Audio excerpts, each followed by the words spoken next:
This earthenware came a long way from the Staffordshire potteries.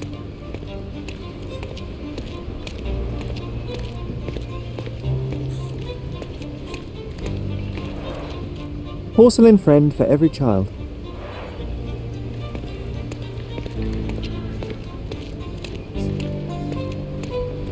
Shipped from Cape Town. The wine route from colony to colonies.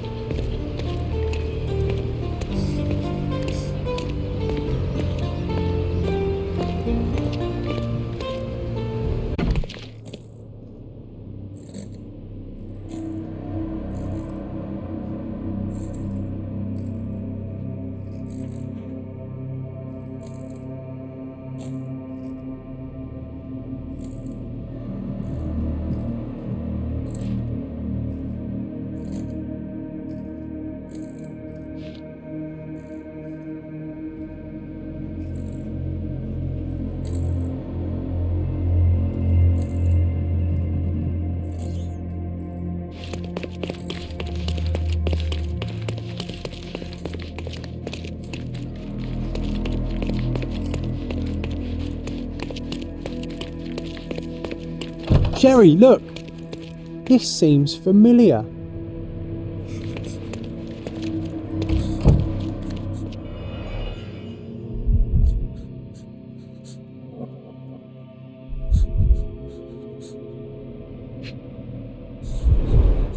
Masks, traditional for the Chokwe people of Central Africa.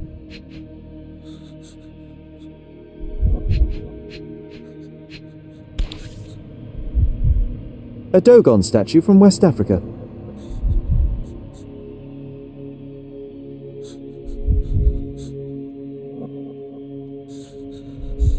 A century old at least.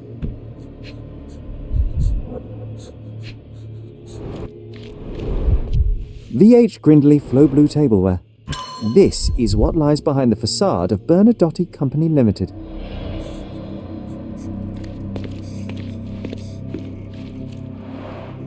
An amazing piece of culture. I imagine many collectors and museums would be interested in having it. No, sir. Don't hurt me. It's all right. I won't harm you. Like you didn't harm the folks on the way here?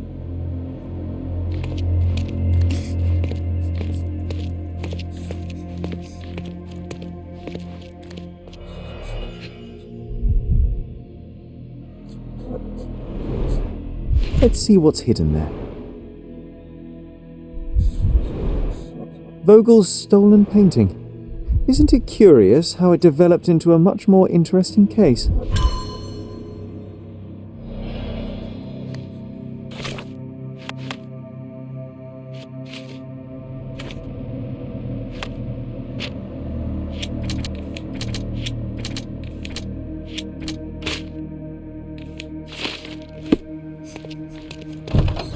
Don't come any closer.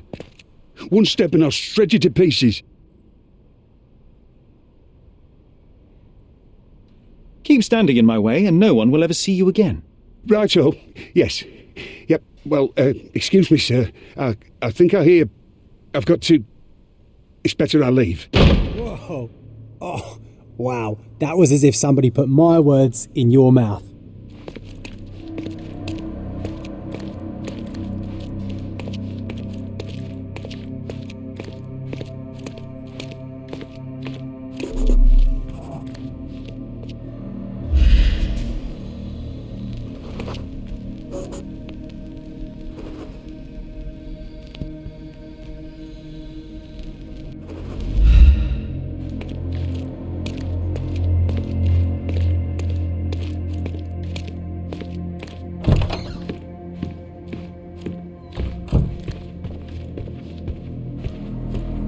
Please don't shoot me. I have a family.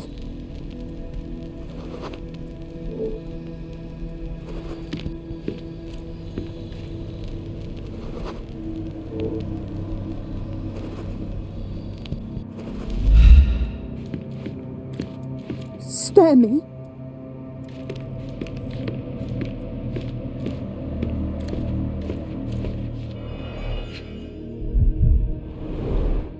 I suppose it's Mr. Bernadotti with our fine governor.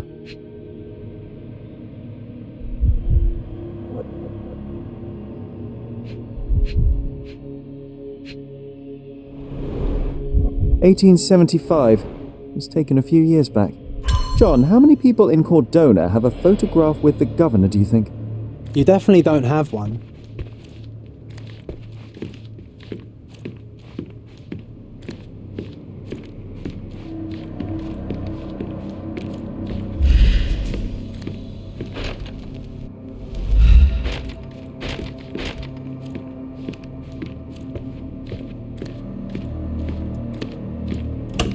So, you've cut through all the guards just to talk to me. Then come here, and we shall talk.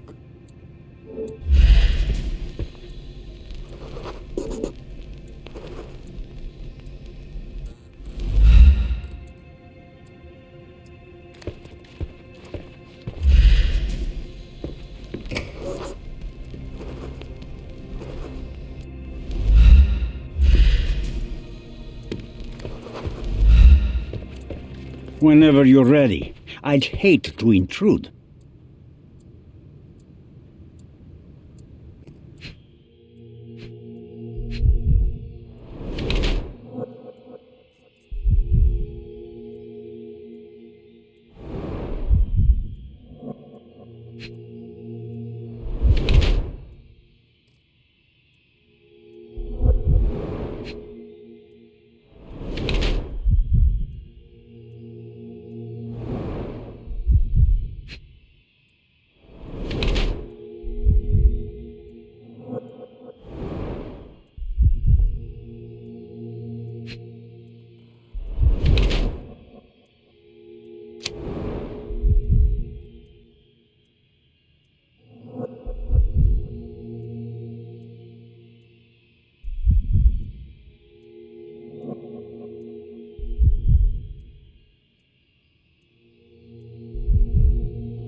Bad news.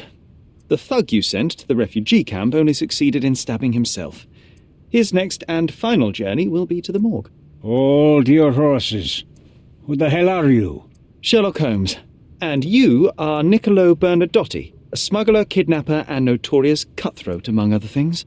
Few men would dare waltz into my office and address me like that. You are either overconfident or unintelligent. This is private property. Give me one reason why I should not shoot you on the spot. I am sure my friends at the station would call it self-defense.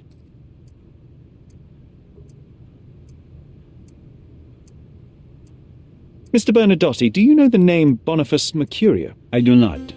Mercurio was a local artist. Recently, a man broke into his apartment, ransacked the place, and killed him. The thief was looking for something. You are testing my patience, boy. In a moment, the connection will reveal itself. As I said, your man was found dead in the refugee camp. He was there to kidnap a woman, but the other refugees intervened to try and save her. The ensuing scuffle resulted in the man's accidental suicide. He sported the same tattoo as your men in this building. In fact, it also bears a resemblance to the one on your neck. Care to explain what business your man had with this woman? You have no idea what you are talking about. I can assure you this was no kidnapping. The refugees in the camp are on edge. What happened there is a tragic accident, one I am not responsible for. For what reason was your man there if not to abduct her? Why would I answer? You are yet to justify your presence in the slightest. I was hired, privately, to investigate the recent theft of a painting from an art gallery. My investigation led me to a man from your organization and, thus, to you, Mr. Bernadotti. That is quite a stretch. Why would I need to steal a painting when I could buy anyone I wanted? Interestingly enough, I spotted the stolen painting in your storeroom. I buy and sell a lot of things, Mr. Holmes. Unfortunately, if this is true, it is not the first time I have been sold stolen merchandise. I presume you were hired by the owner of the gallery.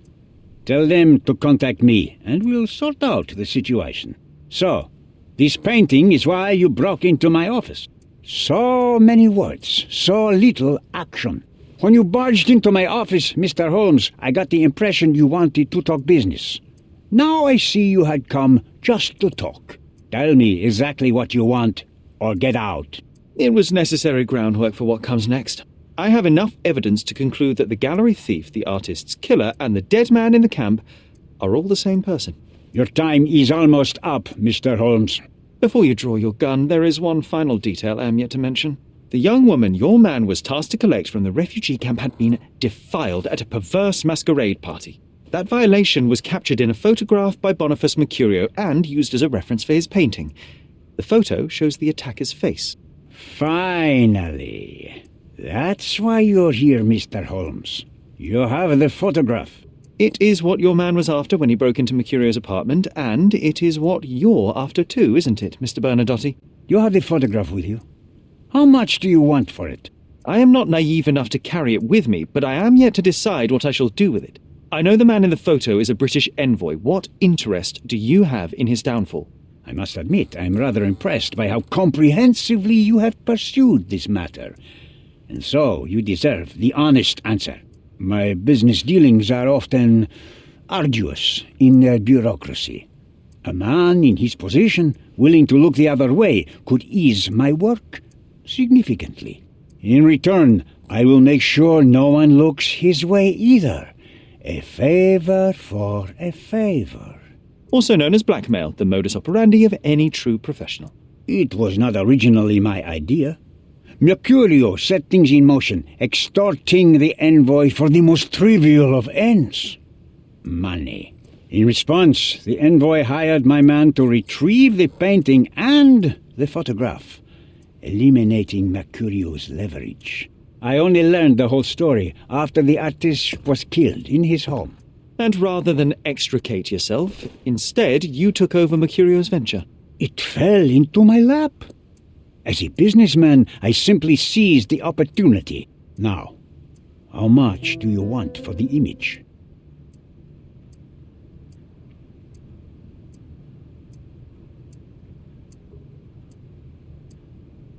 I could not help but appreciate the collection of smuggled artifacts in your storeroom. You have rather diversified your business. Oh, high and mighty of you, Mr. Holmes. Not all smuggling is immoral. I pay generous rates to developing cultures and spread their culture to eager buyers. And furthermore, I supply many immigrants with a taste of home. A very convenient way of thinking. I have traveled widely, Mr. Holmes. I've seen people in far-flung lands for whom my services are a lifeline. Without them, they would starve. The tax on cargo is often so absurd that it would be more profitable to simply sink your ship than dock it in the harbor. And trust me, I am speaking from experience. Why did you send your man to remove the woman from the camp? Without a photograph, her testimony was the next best thing. Securing her was in everyone's interest. Victims and witnesses all too often disappear. I thought the girl was safer with us. I did not anticipate what would happen at the camp. Why should I give you the photograph? Just name your price. What if my price were not money? You claim to have connections, Mr. Bernadotti. Perhaps you could improve conditions for the refugees. Give them a chance for a better life. Ha! I do have connections, Mr. Holmes, but help the whole camp? You are asking too much. I could, however, make arrangements for one person. The woman who was violated will have her own home outside the camp, solely for her and her child. She will no longer be a refugee, but a princess. That I can guarantee. Is that really possible? It will be neither fast nor easy, but I can do it. She deserves it, don't you agree? And as for her abuser, he will serve me, as much as he deserves. So, in your plan, everybody will be given their due. Especially you, Mr. Bernadotti. Seems like a fair deal, no? I doubt anyone could offer you better.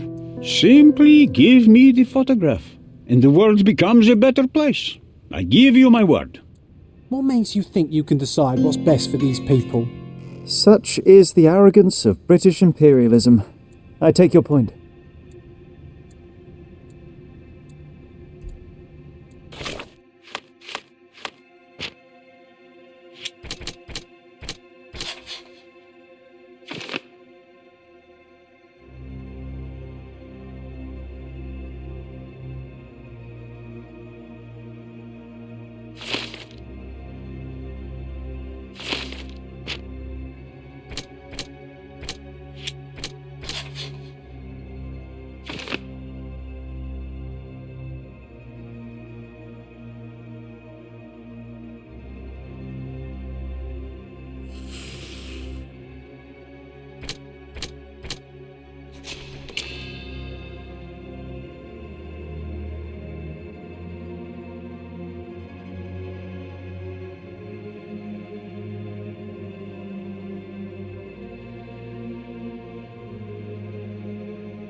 I need some time to consider your offer, Mr. Bernadotti.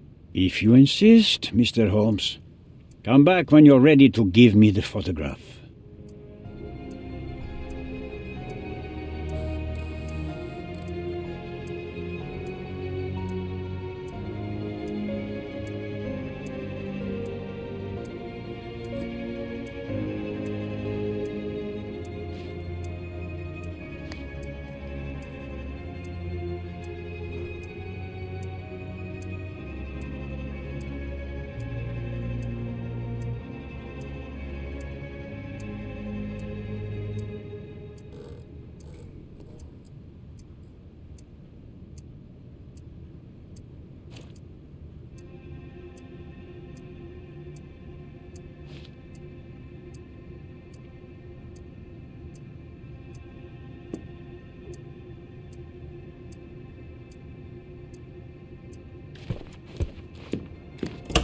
front door's now open, sir. You can leave through it. If you want, of course.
Mr. Holmes, you've returned. Have you uncovered anything new about the theft?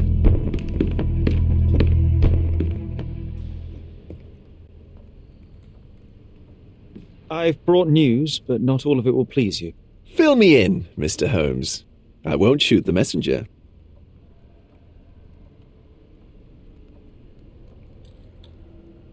I located the thief, but found him rather cold. He was tight-lipped about the painting, too. Huh, he's dead. How very droll, Mr. Holmes. One presumes you were not responsible. It was an accident at the refugee camp. He impaled himself on his own knife. Life is nothing if not cruel and capricious. I tracked down Boniface Mercurio. I presume he wasn't delighted about the situation.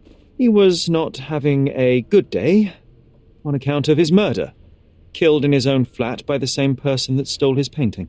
Oh, sweet Mercurio, perishing in the pursuit of his art.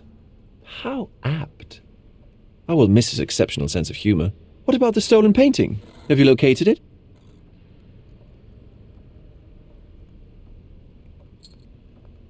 I found the painting, but I could not retrieve it. Well then, where is it? In Bernadotti's office. Bernadotti? That shady businessman? Why would he steal it from me? I'm afraid you'll have to ask him yourself. I take it you found something more then. I found the source of Mercurio's artistic inspiration. A photograph. What troubled me was that the sexual act captured was non-consensual. She was violated? Dear God, how despicable. Her abuser was in fact the British envoy. Mercurio took a picture of him committing the atrocity and then used it as artistic inspiration. I had no idea a mere break-in would eventually expose such barbarity. Mr. Vogel, I want you to make everything public, including the photograph. I'm sure you have a connection at the Cordona Chronicle. Ah, Mr. Holmes, loyal to your own truth till the end. Yes, I'm acquainted with the staff of the Chronicle. The story is sensational, and will surely draw attention to the gallery. But you must be aware that exposing the scandal will further hurt the victim. Does that not bother you? No matter what one does, the truth tends to come out, as well it should. I won't be the one to stand in its way. Though it's only your subjective truth being exposed. Not that I'm judging. It's perfectly reasonable for everyone to have their own views. When you called me, you knew exactly what you would get. Oh, but I'm not like you, Mr. Holmes. I cannot be sure of anything. Regardless, I must thank you, for art's sake. Well, now that we've resolved all of our outstanding matters, I have a gift for you. I took the liberty of having it delivered to Stonewood Manor. I am told it belonged to your mother.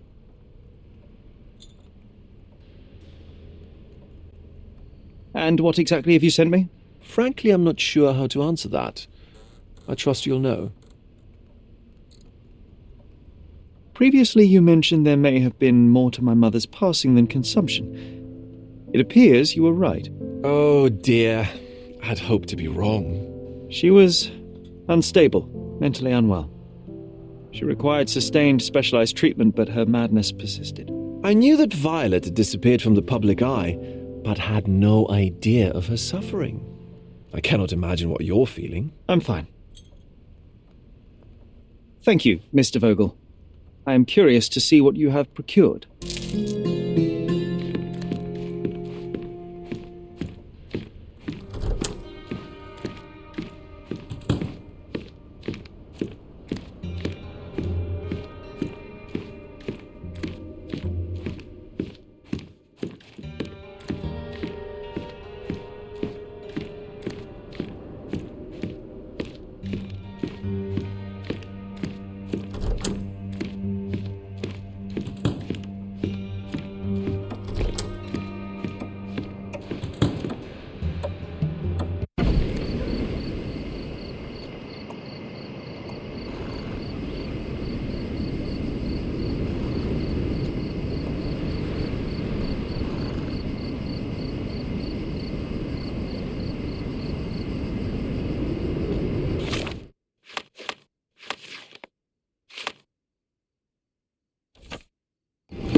Mr. Sherlock Holmes, I presume.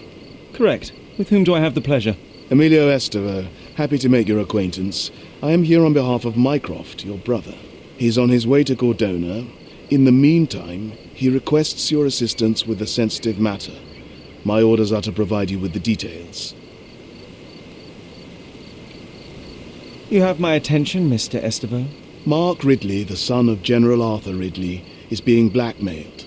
Suffice to say, the compromising material is of a delicate nature. The matter is of no small importance to the Crown, especially given the status quo on Cordona. What about the status quo?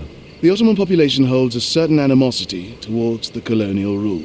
It's been this way since we took over the island. General Ridley made concessions with their leaders, but I'm afraid we are still teetering on the edge of open hostility. What does Mycroft want me to do? Retrieve the blackmail material? No, sir, nothing of the sort. Mark Ridley is meeting the blackmailer atop the old city bridge tower. You shall observe from a distance, then establish the blackmailer's identity.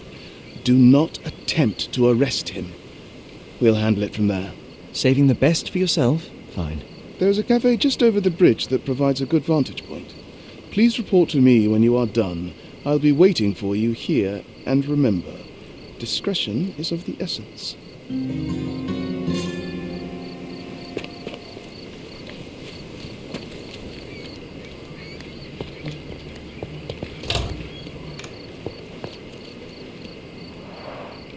It's a bizarre object, and yet oddly familiar.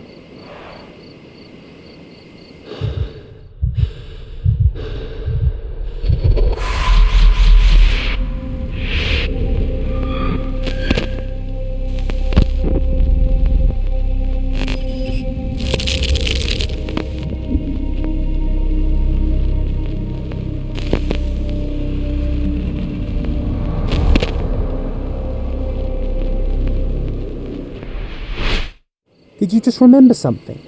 Yes. A room full of curiosities and artifacts. I think I can find it in the manor. Sherlock. So, you continue to pursue the imaginary. I had hoped you might have got all this out of your system by now. Mycroft, what are you doing here? Get out of my house! It's my house, actually. I've come to bring you back.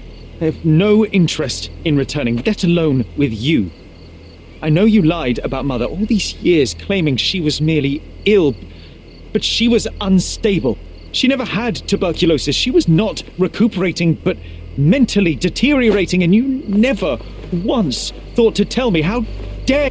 I shall not indulge this petulant tantrum.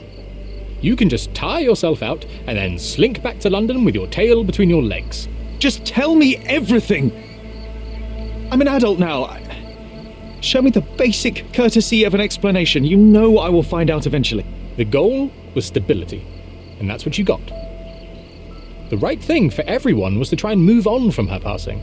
consequences of one's actions determines what is right or wrong. Yes, exactly. The ends justify the means.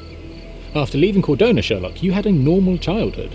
In London, I was able to support you, guide you, shape you into a fine and productive young man. You have so much potential, so much to offer society. But that's not the end. Now I found the truth, and it has shattered everything I knew about her, about you, and about myself. I feel unstable because of you. Your actions were not justified. Lying never is. Oh, grow up, Sherlock. It was a white lie which has as much use in the realm of the interpersonal as the international. It is time you come to accept that some things are bigger than yourself. Oh, you are full of it. You like to pretend you care about the big picture, but it's just an ego trip.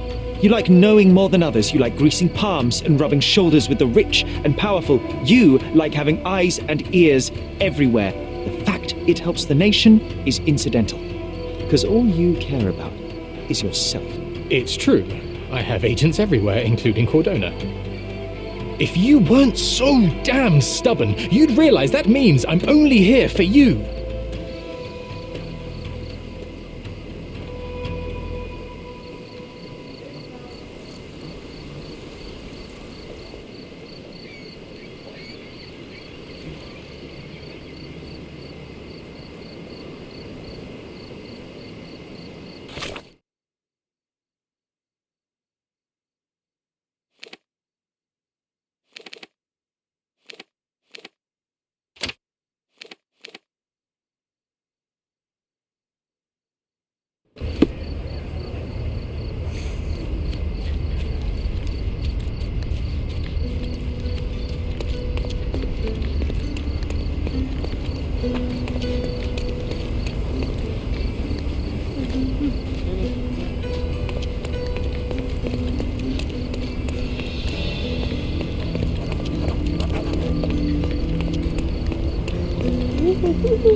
May I ask you something?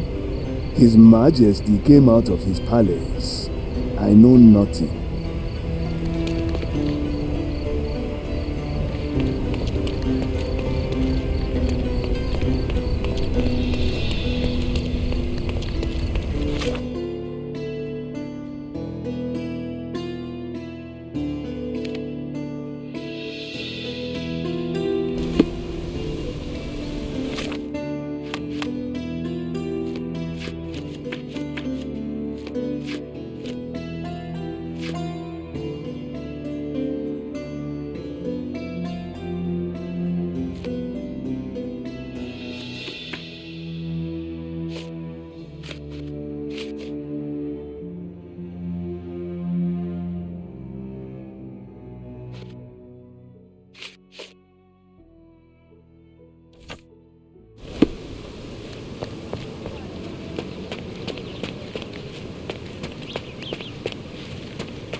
I remember returning home with a pair of perfect sticks. We wanted to turn them into training swords. Oh, that's right. We stood there, frozen, staring at something huge in the main hall.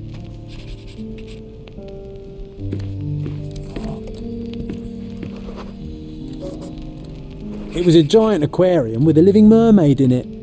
Impossible, it must have been something else. Oh, of course, that mortifying hoax presently taking up space in our front yard. Well, fine. Your memory's better than mine. But I'm sure we started examining it immediately. And someone else was around too.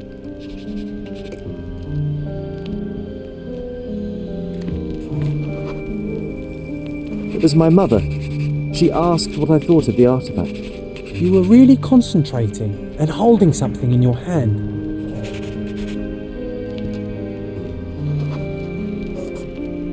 I inspected it with a magnifying glass and was able to confirm it was made of two different skeletons. The mermaid was a fake. And so it was time to smash the thing. Your mother took a hammer and... Slow down, John. That's not how it happened. I remember other people joined us.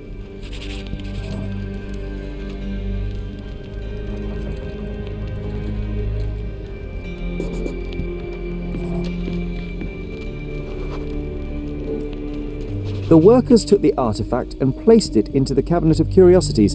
It became part of Mother's collection of fakes. She always said that the truth lies in the details.